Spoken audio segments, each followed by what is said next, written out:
تو آج کل داستانیں نہ لکھی جاتی ہیں، نہ پڑھی جاتی ہیں، نہ سنی جاتی ہیں، تو لیکن کیونکہ آج لوگوں کے پاس وقت ہی نہیں ہے داستانیں سننے سنانے کا، اتنا سارا وقت نہیں ہے، تو لیکن جتنا بھی ہمارے پاس داستان ہے، جتنا بھی سرمایہ ہے، وہ ہمارے لیے ادبی اثاثہ ہے، ہمارے لیے امپورٹنٹ ہے، ٹھیک ہے؟ تو داستانیں شروع میں اردو میں داستانیں کہاں سے آئی؟ تو داستان جو ہے سب سے پہلے تو عربی میں لکھی گئی، ٹھیک ہے؟ عربی کی داستان الف لیلا بہت مشہور داستان ہے، الف لیلا آپ لوگوں کو پتہ نہیں ہوگا، ہم جب چھوٹے تھے تو الف لیلا ٹی وی پر آتا تھا دوردرشن پہ، ہر روز غالباً 9:30 بجے، تو ہم دیکھتے تھے، تو آپ کے ممی پاپا کو معلوم ہوگا، ٹھیک ہے؟ اچھا، تو اسی طرح سے الادین کی ایک داستان ہے، آپ لوگوں نے سنا ہوگا، الادین جو چراغ کو رگڑتا ہے تو اس میں سے جن نکلتا ہے، اور اس کے پاس ایک قالین ہوتی ہے، تو وہ اس قالین پر اڑتا ہے، کہیں سے کہیں پہنچ جاتا ہے نا؟ اسی طرح علی بابا اور 40 چور کی داستان آپ لوگوں نے سنی ہوگی، اگر آپ نیٹ پر اگر ابھی سرچ کریں یوٹیوب وغیرہ پر، اس کی ویڈیوز بھی ہوں گے، تو ان سب میں کیا ہوتا ہے، یہی جن پری ایسے اڑنا، آدمی کا ایسے ایسے کام کرنا جو بالکل امپاسبل ہوں، یہ ساری چیزیں ہوتی ہیں۔ تو اردو میں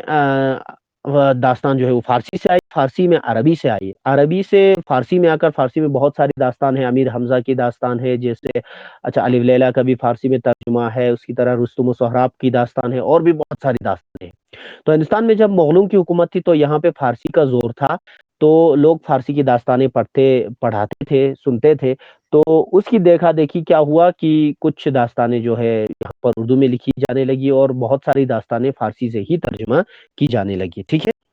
تو اردو میں سب سے پہلی جو داستان جو دکن میں لکھی گئی، وہ سبرس نام کا ایک داستان ہے، جو ملا وجہی نے لکھا تھا، اور اس کے بعد شمالی ہندوستان میں اردو کی پہلی داستان قصہ مہر افروز و دلبر ہے، یہ ایک شہزادہ اور ایک پری کی عشق کی داستان ہے۔ اس کے بعد باغ و بہار اردو کی سب سے مشہور داستان ہے، یہ باغ و بہار جو ہے وہ ایک فارسی داستان تھی، چہار درویش نام کا، اس کو اردو میں ترجمہ کیا عطا حسین تحسین نام کے ایک شخص نے، اس کا نام رکھا نوطرز مرصع، لیکن وہ اردو بہت ہی مشکل تھی، آج کل تو ہمیں وہ سمجھ میں ہی نہیں آتی، تو اسی نوطرز مرصع سے جو ہے میر امن نے اس کو بہت آسان اردو میں ترجمہ کیا، اور اس کا نام رکھا باغ و بہار۔ اس کے علاوہ شیر علی افسوس نام کے ایک مصنف نے آرائش محفل لکھی ہے، دری بخش کی طوطا کہانی وغیرہ، اور بہت ساری داستانیں لکھی گئی، یہ ساری داستانیں فورٹ ولیم کالج میں لکھی گئی۔ فورٹ ولیم کالج 1801 میں کلکتہ میں قائم ہوا تھا، جو انگریزوں کو ہندوستانی زبان یعنی اردو سکھانے کے لیے قائم کی گئی تھی، تو وہاں پہ اردو سکھانے کے لیے اس وقت کتابیں نہیں تھی، تو اسی لیے کالج کے جو لینگویجز کے سیکشن کے ہیڈ تھے، پرنسپل تھے، جان گلکرسٹ نام کا ایک انگریز تھا، اس نے پورے ہندوستان سے اچھے اچھے ادیبوں کو بلایا اور کہا کہ وہ کتابیں لکھی، تو کتابیں کس طرح سے لکھی انہوں نے، جو فارسی میں داستان وغیرہ تھے یا اردو میں مشکل داستان وغیرہ تھے، ان کو آسان اردو میں ترجمہ کیا تھا کہ ان کو پڑھ کر انگریز آسان طریقے سے اردو سیکھ سکیں۔ تو میر امن بھی وہاں پہ پہنچے تھے، تو میر امن نے جو ہے اس کو ترجمہ کیا، باغ و بہار اس کا نام رکھا، چہار درویش کا ترجمہ کیا اور اس کو باغ و بہار نام رکھا، ٹھیک ہے؟ اچھا، میر امن جو ہے وہ خود دہلی کے رہنے والے تھے، تو دہلی میں آپ کو معلوم ہے کہ 1800 کے 57 کے آس پاس جو ہے دہلی میں بہت حالات خراب ہوئے، تو وہاں پہ لوگوں کا جینا مشکل ہو گیا، روزگار نہیں رہا، تو کیا ہوئے، سارے شعراء ادیب حضرات ادھر ادھر، کچھ لکھنؤ چلے گئے، کچھ کلکتہ چلے گئے، کچھ دکن چلے گئے، تو میر امن جو ہے وہ نوکری کی تلاش میں کلکتہ پہنچے۔ کلکتہ میں 1801 میں فورٹ ولیم کالج قائم ہوا تھا، تو آپ کو معلوم ہے جیسے میں نے پہلے کہا، فورٹ ولیم کالج میں وہاں پر ادیبوں کی یعنی رائٹرز کی ضرورت تھی، تو میر امن کو جان گلکرسٹ نے یہ کام دیا کہ وہ چہار درویش کو آسان اردو میں لکھیں، اور انہوں نے اس کو بہت ہی آسان اردو میں لکھا۔ آج بھی جب ہم اس کو پڑھتے ہیں تو یہ بالکل ایسا لگتا ہے جیسے آج کی زمانے کی اردو ہو، حالانکہ ہم نے کہا کہ 1800 کے آس پاس کی جو اردو تھی، وہ جو لکھتے تھے اردو، وہ بہت مشکل الفاظ میں لکھتے تھے، حالانکہ بولنے کے لیے آسان اردو بولتے تھے لوگ، گھروں میں بازاروں میں ایسے بات چیت کے لیے بہت آسان اردو استعمال کرتے تھے، لیکن لکھنے کے لیے بہت مشکل قسم کی اردو استعمال کرتے تھے، جس سے جو پڑھنے لکھنے والے جو عام لوگ ہیں وہ پڑھنے لکھنے میں دلچسپی نہیں لیتے تھے، کیونکہ ان کو پڑھنے لکھنے میں بہت مشکل پیش آتی تھی، وہ مشکل اردو جو ہے ان کی سمجھ میں نہیں آتی تھی، اسی لیے کیا کیا کہ اس کو آسان آسان الفاظ میں لکھا جانے لگا۔ اب جب آج کے زمانے میں تو ہم آسان اردو میں جیسی اردو ہم مثلاً گھروں میں یا بازاروں میں ہم ایک دوسرے سے ملتے وقت ہم جیسی اردو بولتے ہیں، ایسی ہی اردو میں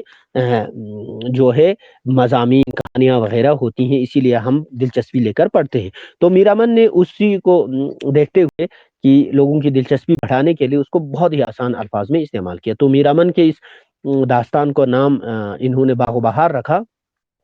اس میں 5 قصے ہیں۔ چہار درویش جو فارسی قصہ ہے، اس میں 5 قصے ہیں۔ پہلا قصہ ایک بادشاہ کا ہوتا ہے، تو بادشاہ جو ہے کسی وجہ سے اپنے محل سے نکل کر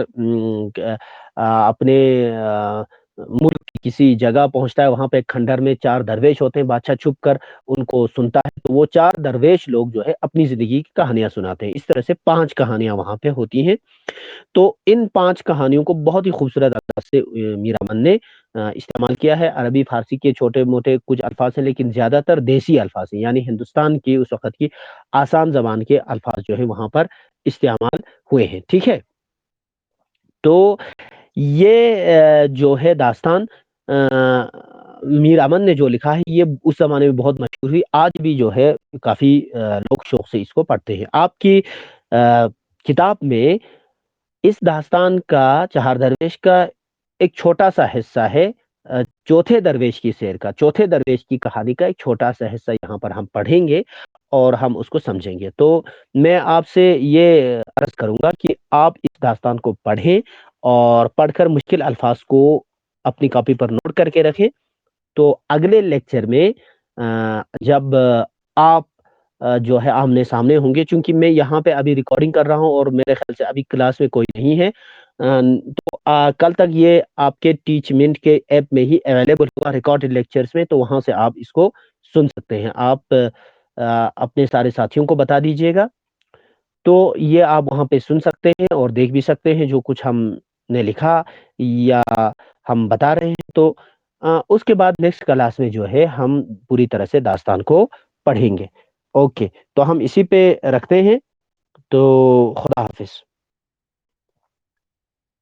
ہاں بیٹا، ہلو،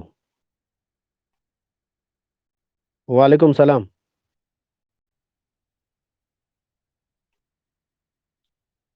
ہاں بیٹا، جو پہلا چیپٹر داستان ان منیا آتے آن سا ختم بس پندے شاعری آتا ختم بس پندے دیوں گا سیا، مطلب ایک کیا کیا میں نے اس پہ ریکارڈنگ کیا ہے اصل میں، یہ رہا یوں دے آپ نے یہ کیا ہے، تو یہ کیا ہوتا ہے کہ یہ سسٹم چدو گیا کہ کلاس ساتھ میں چل رہا ہو تو ساتھ میں ریکارڈنگ بھی ہوتی ہے، جو کچھ یہاں پہ ہم بول رہے ہیں وہ سارا ریکارڈنگ، جو لکھ رہے ہیں جو کہہ رہے ہیں وہ سارا ریکارڈنگ ہوتا ہے، ٹھیک ہے۔ تو آج کیا چھپ ایک یہ 24 گھنٹے کے اندر ریکارڈنگ اویلیبل چھندو دینے کا یا اپلوڈ چھندو قرآن دینے کا، یا تو ایپ پہ جو تو جرے ریکارڈڈ کلاس ہوں چن اور ریکارڈڈ کلاس پہ نو آج کل تو ٹھیک ہے۔ ہاں ٹھیک ہے، بہت اچھا ہے نا، آپ نے جو سنا، لیکن اس کو آپ دوبارہ مطلب سننے کے لیے دینا یا ایپ پہ نام چھانا کا تو ایپ پھیسنا ادھر چھائن چن اور نس ایک گرو بھی چکلا ویڈیو گاؤں چوستان سے سکرین ریکارڈر کا، ٹھیک ہے، اور کا چینل تو ہے آپ کو جو والا جو بھی آپ کو اچھا لگے وہاں آپ دیکھ لو، اور نسے کا پی ڈی ایف پہنچ شیئر بستا نوٹ پہ ہے، تو دیالتا سینا داستان پورا سلسل شک سلسلے اور مشکل الفاظ اتنا سدھا گتا گرو بھی کا دیدی الفاظ ان چین ذرا فوٹو چاہتے گتا تا نہ گیا گرو بھی کہتا ہوں فوٹو چاہتے یہ اس کا کیا مطلب، اس کا کیا مطلب ہے، ذرا ہائی لائٹ بس نہ تو ہمیں اس کے معنی آپ کو گروپ میں ہی بتا دوں گا، ٹھیک ہے۔ تو آج کسی کلاس سے آنا گا جیسے ندرنگ گتا ٹھیک سو دے اوکے، یعنی خدا حافظ۔